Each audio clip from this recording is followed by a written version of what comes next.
Have you ever stared at a massive research report and just wondered, why on earth do we obsess over perfectly formatted footnotes, endnotes, and reference lists, right?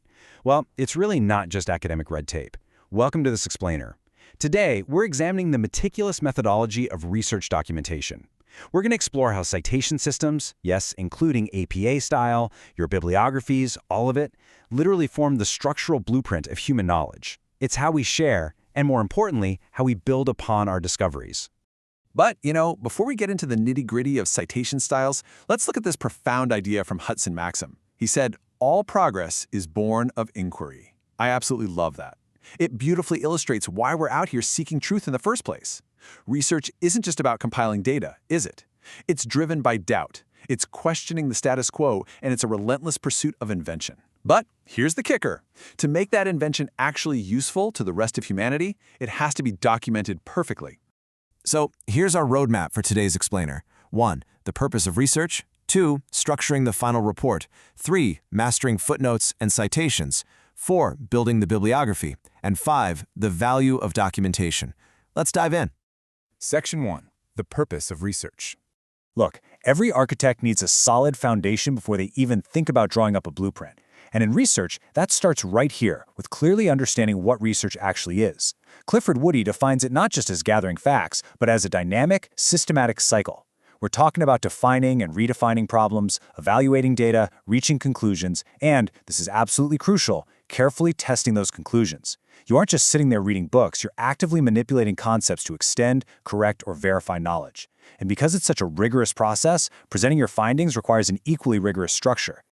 Moving on to Section 2, Structuring the Final Report. So, once your data is evaluated and your conclusions are tested, you have to structure your findings into a cohesive report. Because if you don't, your core message might literally collapse under scrutiny. Foundational methodology texts, like C.R. Cathari's guide, dictate a highly specific, standardized layout.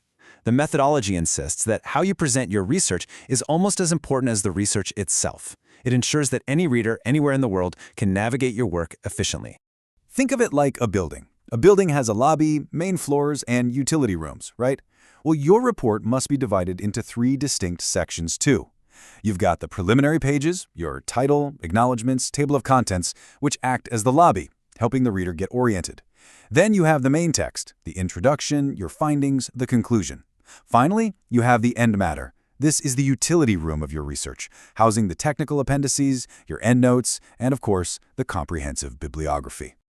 All right, Section 3, Mastering Footnotes and Citations. Let's zoom in on the structural supports of your main text, the footnotes and citations. I know this is where a lot of researchers get tripped up, but it's an absolutely essential system to master. While footnotes provide immediate, localized support right at the bottom of the page you're reading, the end matter handles the heavy lifting. That's where you place your bibliography, which is a complete list of everything you read and consulted. Or, if you're using something like APA style, you'll have a reference list, which strictly includes only the specific sources you actually cited in your text. So footnotes guide the reader in the moment, but the bibliography or reference list anchors the entire work. Historically speaking, there were some pretty strict mechanical rules to install a footnote correctly. You literally had to manually measure out a half-inch space in a 1.5-inch line. I mean, imagine doing that on a typewriter. Thankfully today, modern word processors and styles like APA handle a lot of this formatting automatically for us, but understanding this precise separation and consecutive numbering is still super important, just so your reader can easily follow your trail of clues without getting lost. Now, back in the day, scholars developed a really clever shorthand to avoid bulky, repetitive footnotes. It's kind of like a secret code academics use to save space, Latin abbreviations. If you cite a book and your very next footnote is from the exact same book, you don't rewrite the whole citation. You just use ibid, meaning in the same place. Pretty handy, right? But what if you cite a book, then cite an entirely different article, and then want to go back to that first book? That's when you deploy opcit in the work cited. And if you're going back to the exact same page of that previously cited work, you use locsit in the place cited. Mastering this code keeps your structural blueprint incredibly clean and professional.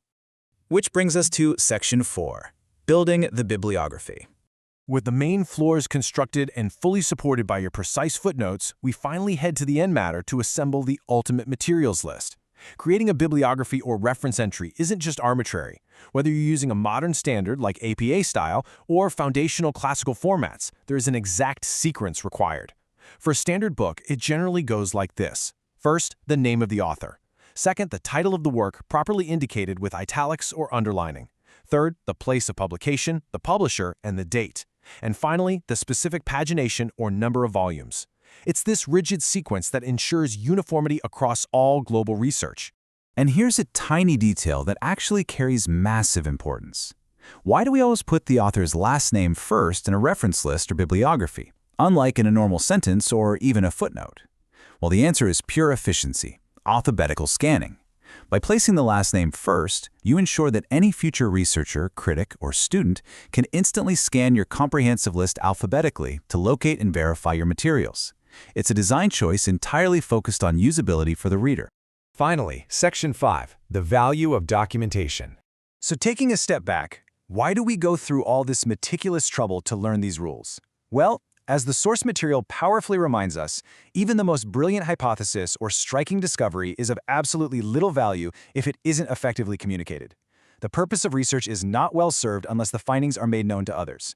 Your APA citations, your precise footnotes, your carefully curated reference list, listen, these aren't just chores. They are the essential indexing tools that allow your specific piece of knowledge to be successfully filed into the general store of human understanding.